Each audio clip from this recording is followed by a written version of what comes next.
पार होना है तो वह विधि कौन बतलाता है? तो वो गुरु बतलाते हैं। इसलिए प्रत्येक आदमी के जीवन में गुरु चाहिए। जीने के लिए रोटी कमाते हैं ना, पहनने के लिए कपड़ा कमाते हैं ना, रहने के लिए घर बनाते हैं ना, तो ये तो शरीर का उद्धार आपने किया है। 3 चीज शरीर का कल्याण किया है, लेकिन आत्मा का कल्याण भजन से होता है और गुरु के विचार से होता है। अभी आप लोग सत्संग में बैठे हैं, इतना भीड़ लगा करके क्यों बैठे हैं? क्योंकि गुरु का वचन जो निकलता है वो अमृत का तुल्य होता है। श्राव्यम सदा किम गुरुवेद वाक्यम, सदा ध्यान लगाकर सुनने योग्य क्या चीज है? तो वेद और गुरु का वचन। धर्मशास्त्र को मन से पढ़िए, उसमें जो आसार है उसको छोड़ दीजिए, सार को ग्रहण कर लीजिए।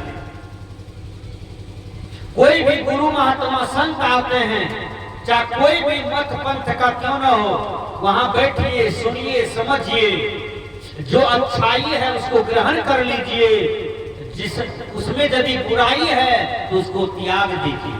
आप क्या कहते हैं? लीलकंठ कीड़ा खाए छे, हमरा दर्शने से काम छे, तो आसार को त्यागिए, आसार को पकड़ करके मत रहिए। मनुष्य ज्यादा बुराई ढूंढता है, अपना बुराई निकालने का प्रयास नहीं करता है, लेकिन दूसरों में बुराई देख देख करके उछलते रहता है, बड़ा मजा लेते रहता है, बड़ा ठहाका मारता है, दूसरों का बुराई करते करते, बुराई देखते देखते। याद कीजिए, उसमें कल्याण होने को नहीं है। इसलिए यही विधि जेवे भवपार, मोर गुरु भेज दिए। कौन विधि से पार होना है? तो कहते हैं मोर गुरु भेज दिए। वह भेद क्या है?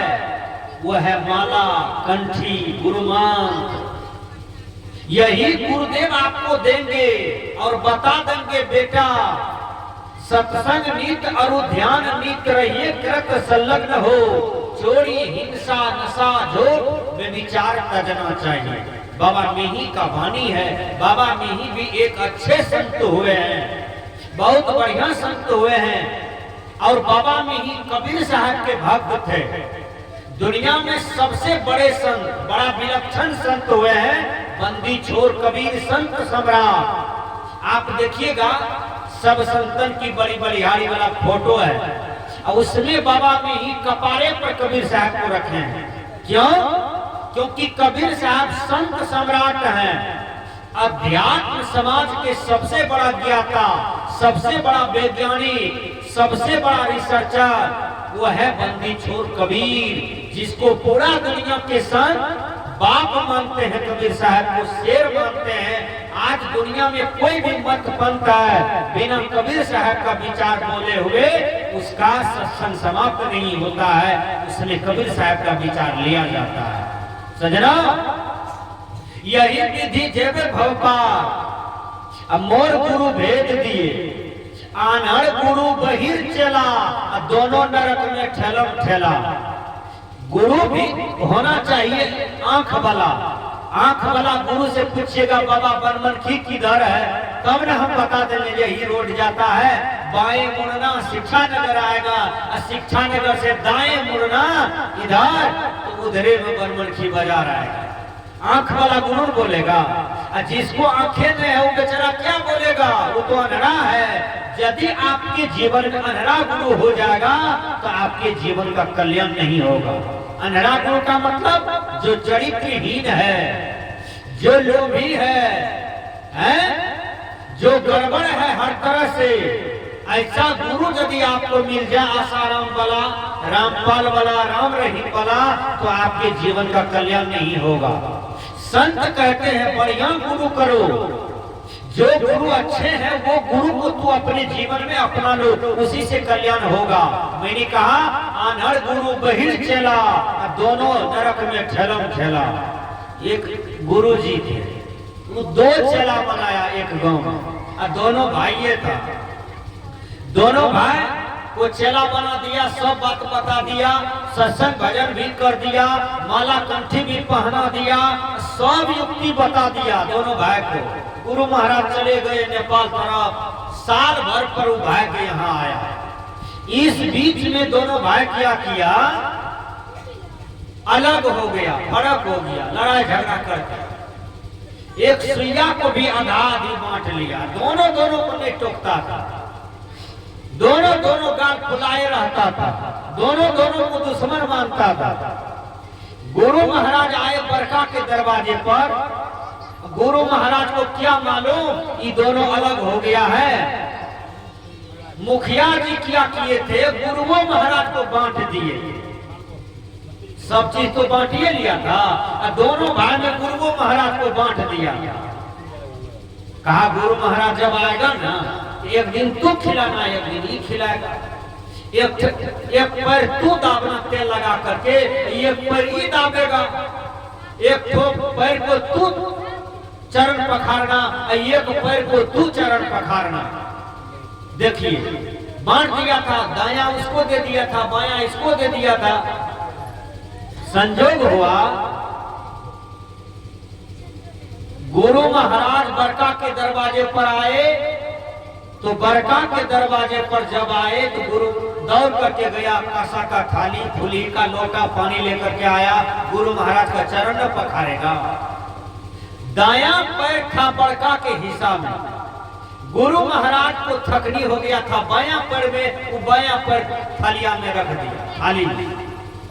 अब वो बरका सोचता है कि दुश्मन का पैर हमारा थलिया में क्यों आया, हमारा पैर तो वो है दाया। वो फुलही का लोटा लाया था, 5 किलो का लोटा था, वो भारी था, वो चरण किया धोएगा, पानी उधरे फेंक दिया, 7-8 लोटा टांग में मारते रह गया। गुरु महाराज कहते हैं अरे लोटा से हमने टांग तोड़ दिया, फुला दिया मेरा टांग को, मारता क्यों है। गुरु महाराज डर के मारे भाग के गया छक्का के दरवाजे पर, कहा रे कुर्सी लाओ, टांग तोड़ दिया लोटा से मारते मारते। कहा कौन टांग है गुरु महाराज, कहा बाया, कहा वो तो मेरा हिस्सा में है, दाया है उसका, ये तो मेरा हिस्सा वाला है।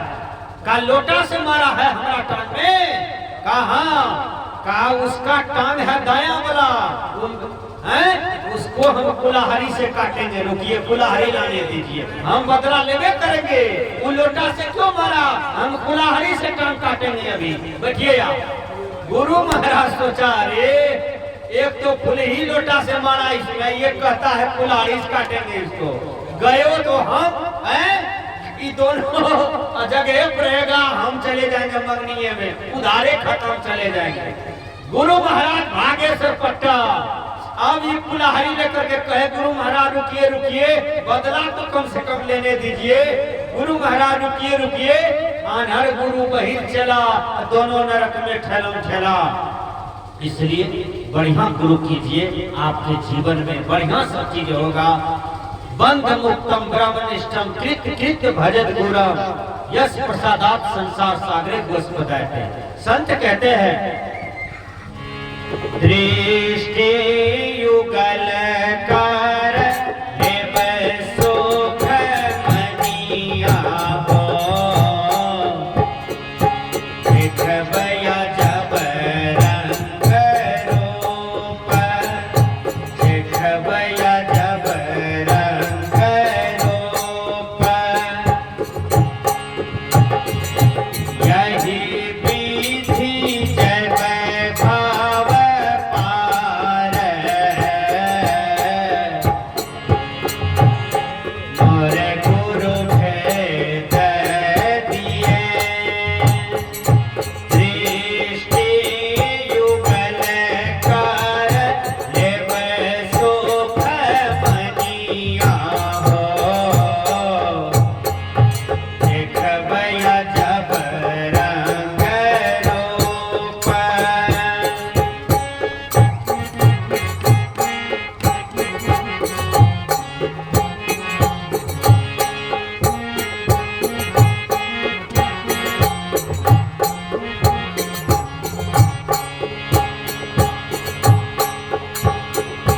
तब वाजे फूटी फूटी ऐसे पाँच रंग माँ,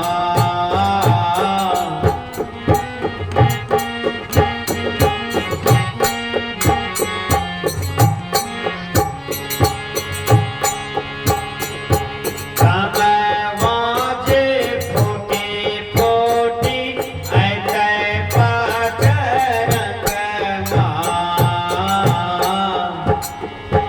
बिजली चमकी ऐसे तार, बिजली चमकी